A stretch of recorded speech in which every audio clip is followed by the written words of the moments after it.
Monsieur le président, monsieur le ministre, monsieur le rapporteur général, monsieur le rapporteur spécial, chers collègues, le dispositif des contrats d'économie énergie reposant sur une obligation de réalisation d'économie d'énergie à l'adresse des vendeurs d'énergie manque aujourd'hui clairement de lisibilité. Mon collègue Julien Aubert l'a brillamment démontré, le Parlement n'est pas associé à un outil pourtant important dans l'orientation de la stratégie énergétique française. Comment peut-on comprendre cela ? Comment peut-on comprendre que le principal organe démocratique de notre République ne soit pas associé à ce qui devient aujourd'hui une des principales préoccupations politiques, qu'est la lutte pour l'économie d'énergie et contre le réchauffement climatique ? Les alertes de Tracfin sur le sujet ne sauraient non plus rester lettre morte et méritent une attention singulière face au risque de dossiers fictifs et de fraude. Le groupe Les Républicains vous demande, monsieur le ministre, d'entendre ces arguments et de rectifier le dispositif en conséquence, dans la lignée des propositions portées par la présente proposition de résolution. Le manque de clarté de ce dispositif est symptomatique, pour le coup, d'une politique énergétique définie trop loin de la représentation nationale et manquant de cohérence. Après une année de gouvernance, la vision globale de l'exécutif en matière de politique énergétique n'apparaît toujours pas. Vous nous renverrez peut-être vers le grand débat sur la PPE, mais je ne pense pas que cela nous permette clairement d'éclairer, de comprendre là où le gouvernement veut aller sur un sujet aussi important que la stratégie énergétique. Cela devrait faire l'objet d'un discours public plus clair. Toujours pas de grand exercice de présentation, toujours pas de prise de parole forte qui donnerait du souffle et une cohérence d'ensemble sur un projet, notre avenir énergétique pourtant déterminant. Faute de cela, il est proposé d'avancer à tâtons, par à-coups, loin des objectifs environnementaux fixés à Paris en 2015, loin également de la sérénité espérée à l'égard de l'évolution de la consommation énergétique, clé de voûte d'un pays ayant une ambition de rebond pour son secteur industriel. Cette attitude, ce manque de recul inquiète. Posons le débat, exprimez clairement les grandes orientations déterminées.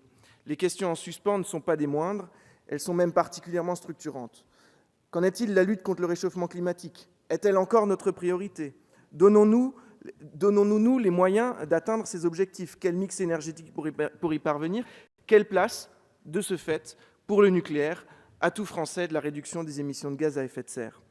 Nous sommes informés des inclinaisons énergétiques du gouvernement par voie d'interviews accordées à la presse, mais même mis bout à bout, cela ne dessine pas une politique énergétique globale et cohérente.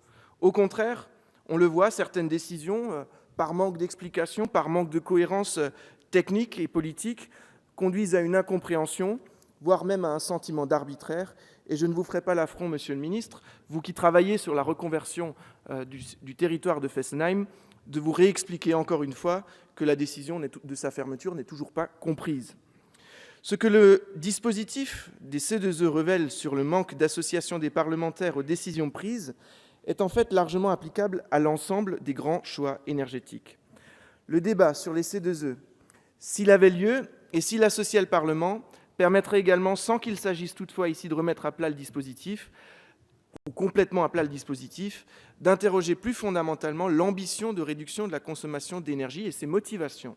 Revenons-en au départ de ces choix. La course à la sobriété énergétique part d'un postulat. Notre mix énergétique serait nécessairement sale, émetteur de CO2 et n'évoluera pas. Or, notre volonté, nos efforts doivent précisément porter sur la composition de ce mix énergétique, avec, dans l'optique d'une baisse des émissions de gaz à effet de serre, une montée de la part de l'électricité. Dans ces conditions, avec un mix exigeant, propre, les termes du débat sur les économies d'énergie évoluent et évolueront. Il ne deviendra alors plus forcément prioritaire de poursuivre absolument une baisse de la consommation brute d'énergie, difficilement tenable dès lors que notre pays ambitionne de relever ou de faire rebondir son industrie. Cette vision permettrait alors d'apaiser un débat sur l'avenir de notre politique énergétique et d'y introduire du pragmatisme, ce pragmatisme devenu indispensable en étant émancipé du poids des considérations purement volumiques.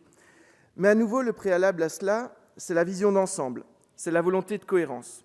Monsieur le ministre, saisissez la proposition de résolution dont nous discutons aujourd'hui pour avancer en ce sens, et vous saurez trouver en notre groupe, des Républicains, une force ambitieuse et réaliste dans le cadre des travaux à engager sur l'avenir énergétique de notre pays. Je vous remercie.